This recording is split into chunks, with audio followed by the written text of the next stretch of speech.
And we are back in the building, back with some more boxing.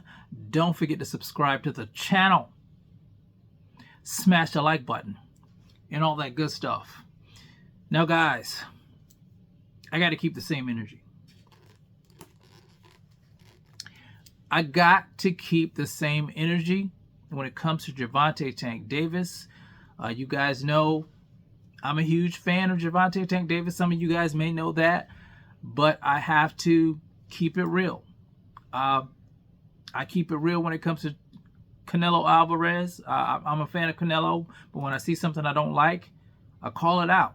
So I'm going to have to do the same thing with Gervonta Tank Davis, because that's what I do here on this channel. Everybody can get it. I'm like the can man. I'm like Adrian Broner. Anybody can get it. And even, guys who I'm, love to watch, they can get it as well. So here we go. Gervonta Tank Davis. Gervonta Tank Davis has to fight Devin the Dream Haney. And he has to fight him at 140 pounds. Not at 135, at 140 pounds. Now, you guys know Haney's coming off of a great win this past weekend over the super lightweight title holder at the time, Regis Prograis, the WBC former champion. Now, Devin Haney is a 2-division champion. You guys know he was undisputed. In Gervonta Tank Davis's weight class at 135, he was the undisputed champion. And now, a lot of people are calling for him to face Gervonta Tank Davis, which is probably one of the biggest fights out there right now. If that fight was to take place, that would be a huge fight. I think a lot of people would flock to that fight. And Haney talked about it a little bit at the press conference. He said that, people are saying everything but let's fight. And I got to be honest, it just seems that way when it comes to Devin Haney. I've never seen Devin Haney duck any smoke at 135. He was chasing all these guys, trying to get fights. People didn't want to fight him. They said he was boring. Ryan Garcia, who wants to face Devin now. At the time when Devin was the WBC champion and he was his mandatory, he did not want to fight him. He said he was boring. And Devin didn't even fight for the WBC title. It was pretty much gifted to him because Lomachenko was, I think he was franchised. So he became the champion because he was the mandatory challenger. So, of course, they were calling him the email champion. The only guy who gave him an opportunity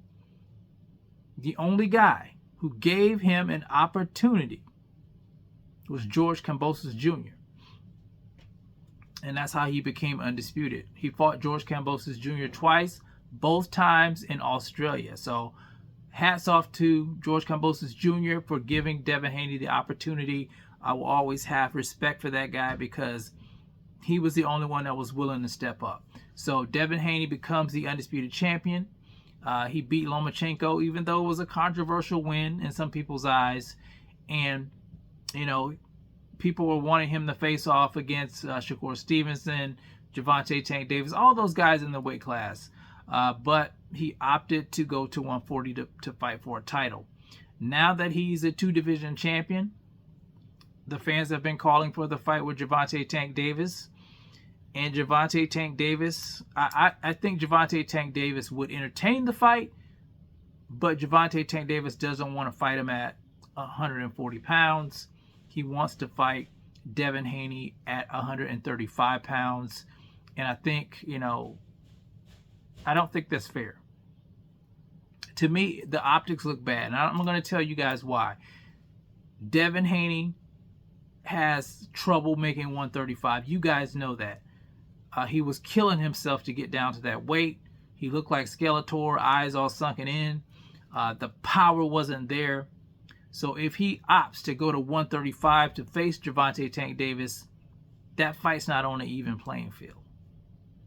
It's not on an even playing field because he's going to be the weaker of the two. He's going to be the drained of the two.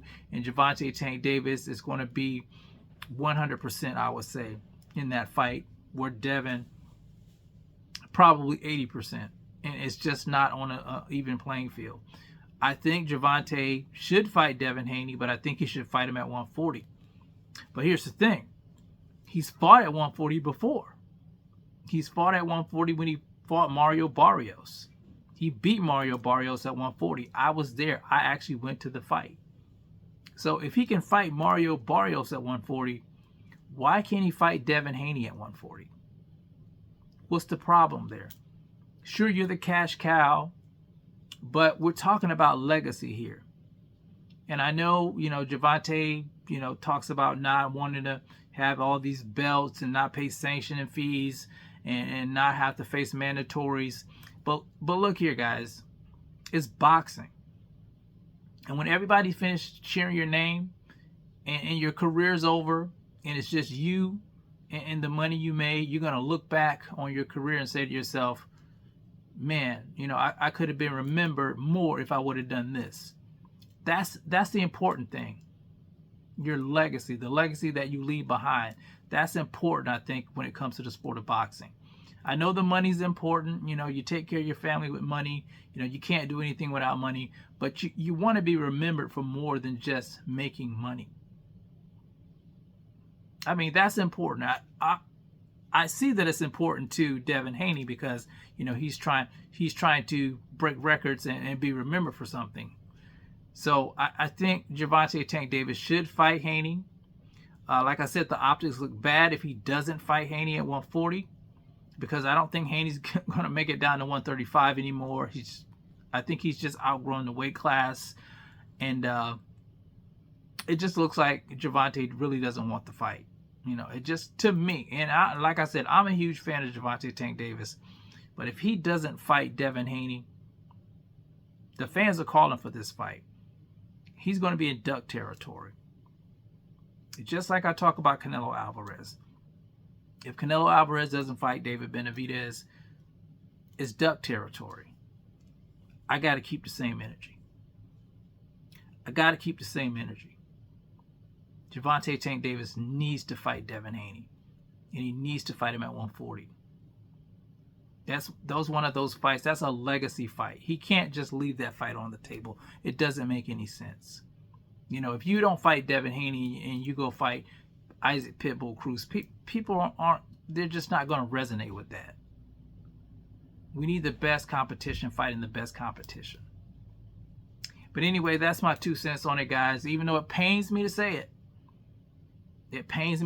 But I got to keep it real with you guys on here. I always talk about that. Gervonta Tank Davis, looking kind of shaky, baby. Looking like a duck move. You guys let me know how you feel about it in the comment section. It's the CMB. I'll talk to you guys in the next one. And I'm out. Peace.